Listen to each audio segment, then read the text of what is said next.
Welcome to you all in this online class. Today our topic is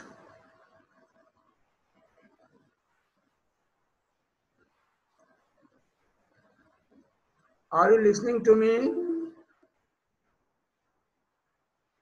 Are you listening to me?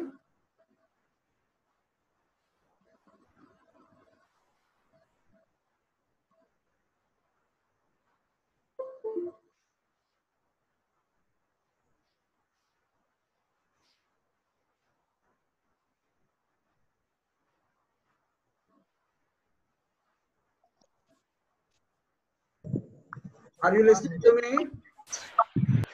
Sir sir आप उसको direct erase भी कर सकते थे। नहीं होता था ना। सर एनोटेशन में जाके और आप क्लियर ऑल काउंट कर देते तो हो जाता। Okay, let it be. So now all of you Sir, password. 4496. Why are you so careless? Demanding in the middle of the session. Now, if your all voices are recorded here, is going to be recorded. So please, now, okay, I am going to first mute you all. Yes, we have already discussed all these points. Now,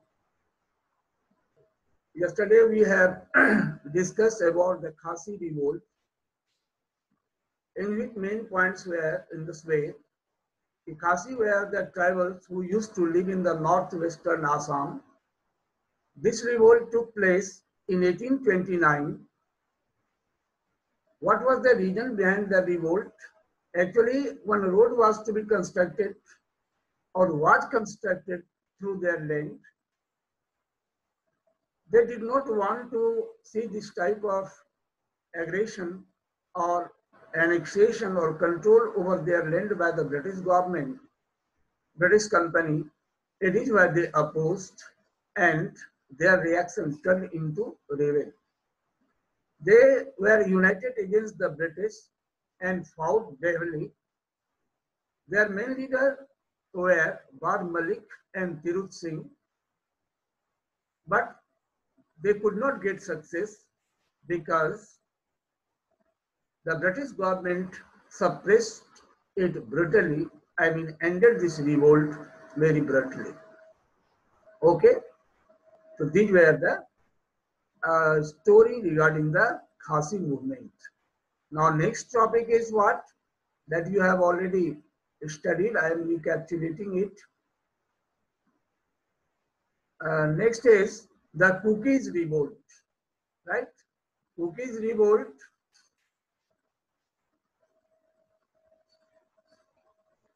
Cookies revolt took place in Manipur because Cookies were living in the area of Manipur. They fought against their exploitation, which were done by the British. They continued attacking the British territories from 1829. At last, they had to surrender under the might of the British in 1850. Here one line is where they fought against their exploitation. British were exploiting them in different ways. The way through which the British used to exploit them was same. As you know, their customary rights were taken away. The ownership over the land of the tribals were seized. The power of the tribal chiefs were also cancelled. The forests were declared reserves where they are not allowed to even enter. So this type of things were the ways through which the British used to exploit the tribals and Cookies also. So they became reactionary and they fought against the British in the form of rebels. Now next is Next is the Khols, the Kharwars, and the Santhals. The Khols of Orissa revolted in 1846. The reason behind the revolt was their fear. They were afraid of losing their land at the hand of the British. They had feared that their lands would be taken away by the British. That is why they became ready to oppose it in the form of revolt. But they failed before the British power. In 1870, the Kharwars had started revolt, Kachanaga in 1882, the Santhals and Kukis of Manipur in 1917. In this way, these were the series of the tribal revolts against the British. Okay. Now next is Santhals. Sidhu Kanu in Chota Nagpur area. Sidhu Kanu Murmu. These two photographs are here, Sidhu and Kanu Murmu. They also opposed the British because of the same reason. Here you are seeing the scene between the British and the tribals. Santhals were a community of tribals. Nowadays, these are also. They were helpless against the British exploitation. I mean, neither any ruler nor any other person were ready to solve their problem or inspire them or encourage them to motivate the intermediaries or any officers to solve their problem. So they were helpless, and in such a situation, any person, any community takes help of the violence. That is why against their exploitation, they took the form of revolt to oppose the policies. They were oppressed by traders and middlemen. I mean, traders used to get their materials from the forest on minimum rate or from their agricultural field, whatever the productions were done, they used to buy on very low rate. Middlemen used to exploit them by helping them to get the loan from the money lenders and etc. Others, they also used to exploit because they always misguided such tribals to bring them under the effect of moneylenders or traders, or in the influence of moneylenders and traders. There was no protective steps taken by the British government, so it also invite Santhals, and they reacted against the government.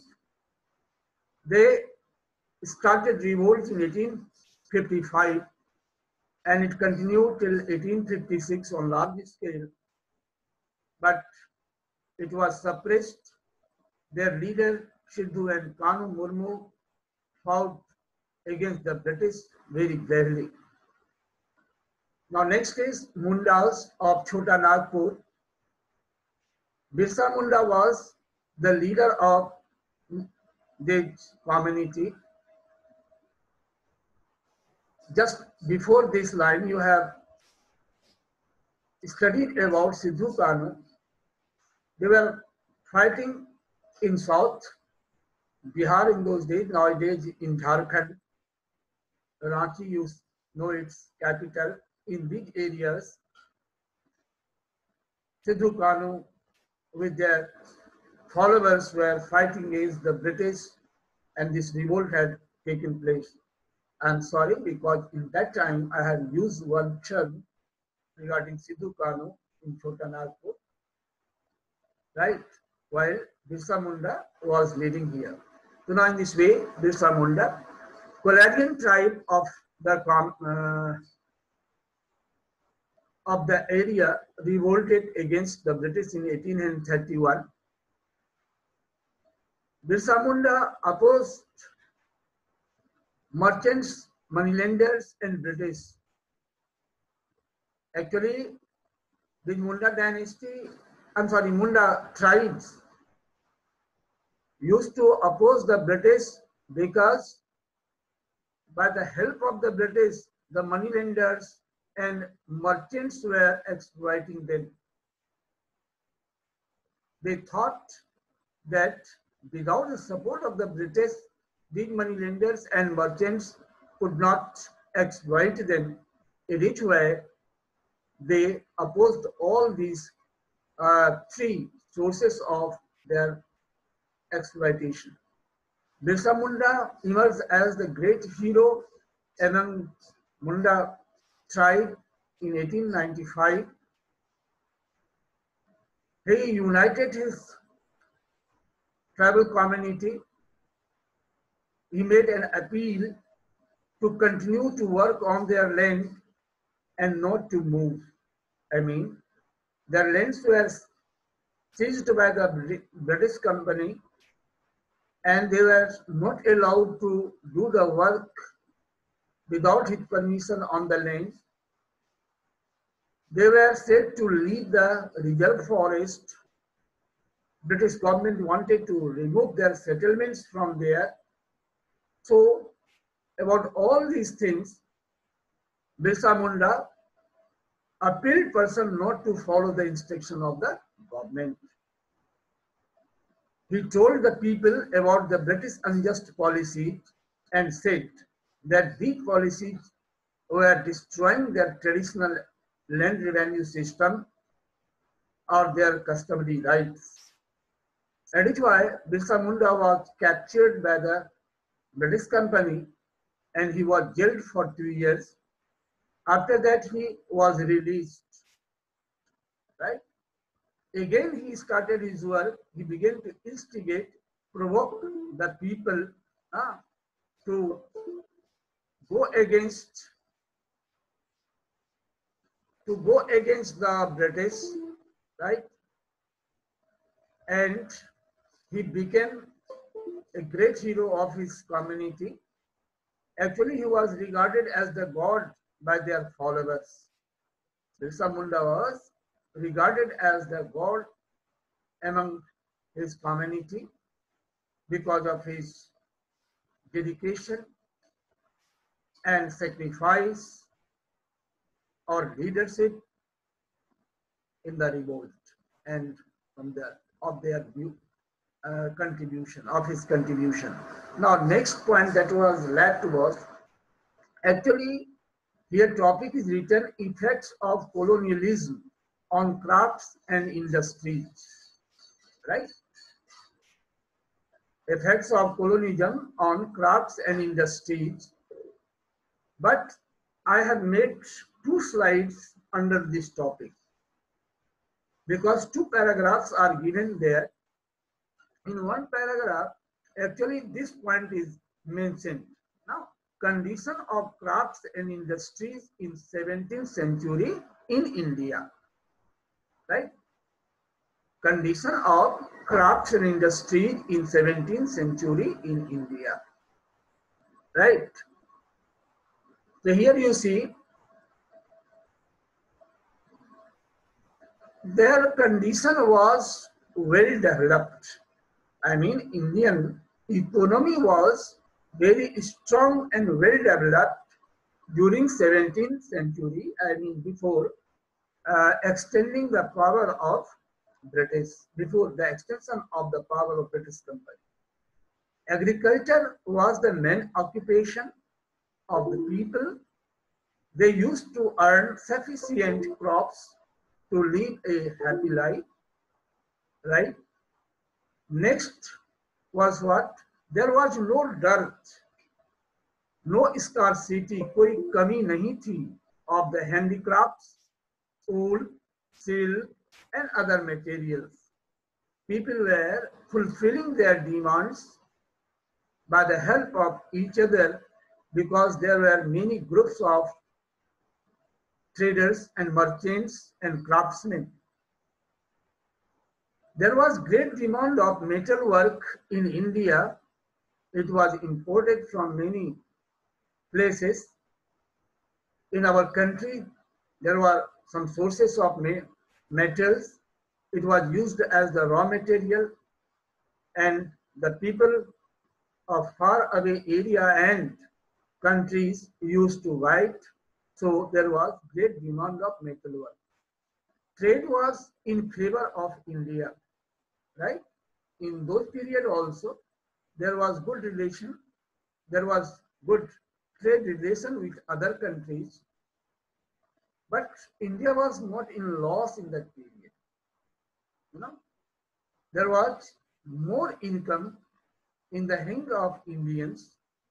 So it was said that trade was in favor of India. Actually, what happens if a country trade policy is balanced in the terms of export or import, then what happens? The country remains balanced in the field of trade. But if the import will be more than the export, such country will be in loss. India was not in such condition. I mean, India used to export more goods than importing it. It is said India was the greatest exporter in the world before the British company companies, before coming of British company in India. It is why India's trade was in beneficial state, advantageous state. Okay, but when the British came, the scenario changed and India became a loser in the field of exporter. British company began to destroy Indian industries and crafts. Why? Because they wanted to get more and more income. They did not want to see the existence of Indian industries, trade, crafts in India, so that all the demands and requirements should be fulfilled by the British by selling their goods, and in such a stage they could amass huge wealth. And they did it, and it brought the destruction of Indian industries. So now you have to learn what main topic is what was the effect of colonialism. Actually here, this line, in next slide, I am going to describe the main points to why our industries and crafts destroyed under British. Now, more points you can take. Here only 5 points I have made and for discussion. First, you see, actually Indian industries were destroyed, right, due to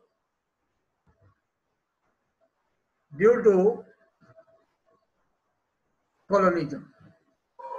As an effect of colonialism, Indian crafts and industries had seen their days of destruction. Indian industries were destroyed due to heavy tax. I mean, too much taxes were imposed on Indian goods. Have you understood? Indian industries were destroyed because of the imposition of heavy tax on which things, on whom? Indian industries.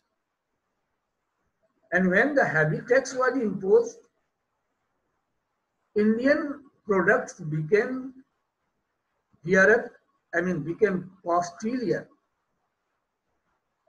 It is why its demand in the world began to decrease. And slowly, such industries begin to decline, begin to destroy. Next reason behind the destruction of the industry was what? Promotion of machine-made articles at cheaper rate. As you know, there was no industrial revolution in India. There was no use of machines and factories on large scale in India. Generally, the goods were handmade, so it used to take more time, more capital to produce. Naturally, its cost will be more than the machine-made goods, because in machine at a time, much more production is done on the minimum expense. So when machine-made goods were flooded in Indian market by the British, Indian goods remained unsold, or rarely it was sold, and in such a condition, Indian goods, Indian products could not compete with the British goods because they were machine made. It is why they were cheaper. These were cheaper, and it is the common perception of the customer to go toward the cheaper rate materials. Their design and look was also better than Indian goods because these were made in machines. So Indian goods could not compete with the British goods, and it brought the destruction in Indian reference. Now next point, decrease in princely patronage.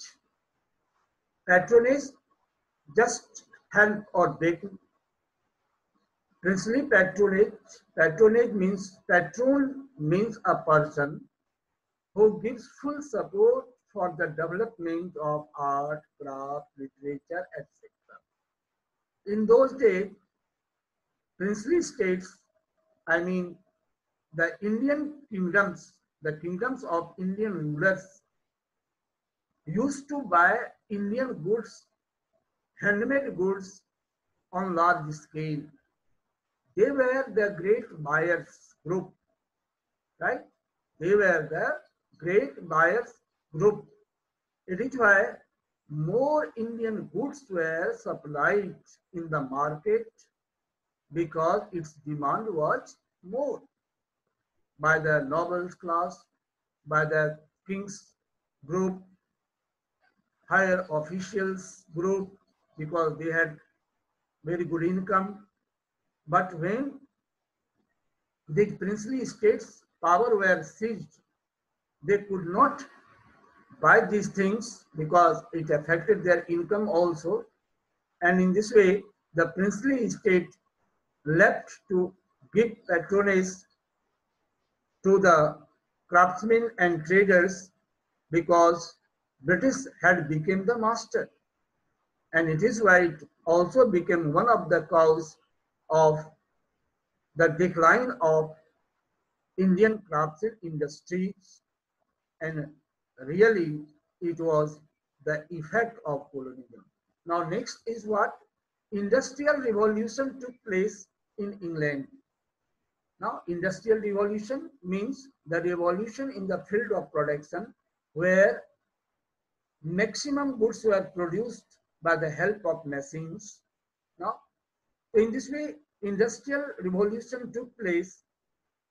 So in Indian market, a large number of machine-made goods were supplied, and it also checked the way or the chances of selling of Indian goods, and it also became one of the cause of the decline. And last one is what? Loss of Indian traditional livelihood. So many people were engaged in industries, cotton industries, uh, crafts, as an artisans, all these have lost their jobs and they became poor and they lost their means of livelihood, and all these points are sufficient to say that these were the effects of colonialism in India. Okay, one point is more, but you have 4 minutes. Just now I am going to unmute you all, but you know one paragraph is here, you listen, main points I am telling you. In this period, some industries also developed that was called the modern industries. What were these industries? You know, you have learned the name, heard the name of Tata Company. Actually, Tata Company was established in this time. First of all, you should learn the impact of our national movement for freedom and international development opened the gates of modern industries in India. For example, tea became the biggest plantation industry in Assam, Bengal, and South. Second, tea became the one of the topped in the world market, and England became its biggest buyer. Other industries also developed that were the plantation of coffee, cinchona, and rubber. Cinchona is a plant which is used as the raw material to make the medicine quinine group of malaria.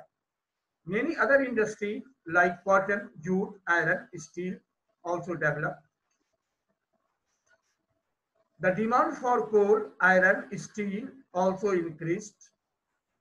Railway was expanded. Jamshedji Tata, world-class famous company like Tata Iron and Steel Company came up, and in course of time, other industries like cement, chemical, and sugar industries were also developed, right? We began to import these materials abroad, and these became the key industries in India and was given priority after the independence. So these are the main. Now I am going to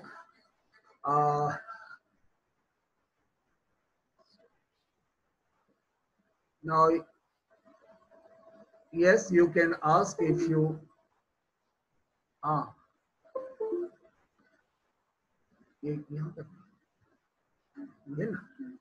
yes, you can mute yourself, unmute yourself. If you have. The princely patron. Today I will. If any problem you have the book. Sir, what is the meaning of princely patron? Princely estate means there were two types of kingdom in British company India. One was the area which was completely under the control of the British, but some states were given to the Indian rulers. They had to rule, right? They had to rule. In external matters, they were not allowed to do anything without the permission of the British. But in internal matter, Indians were given right to rule. So such kingdoms was known as princely state. State of Indian rulers. Is it clear?